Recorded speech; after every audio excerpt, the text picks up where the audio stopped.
How to log out your Facebook account from all devices it's currently logged in. In this video, I'm gonna show you how to do it. It's easy. Just follow these steps. To log out your Facebook account from all devices, we need to go to Menu. We can do that by clicking on the button here at the upper right corner. Then scroll down and find Settings and Privacy. Here it is. Click on it. Click on Settings. Now we need to go to the account center of our Facebook account. If you can find the account center here, you can go to the search bar and search for Account Center. And here it is. Click on it.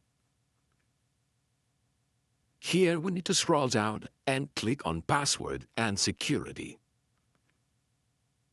Then click on Where your login.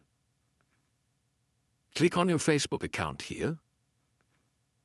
The device that you are currently using will appear here. Then, here you can see the list of devices and where your Facebook account was recently logged in. You can see the brand name and model of the device here.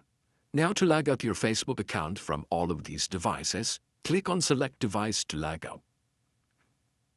You can check which device you want to log out, or you can also just click on Select All button here to select all the devices. And once all the devices are already selected, we can now click on Log Out button here. Then log out. We have successfully logged out our Facebook account from all devices.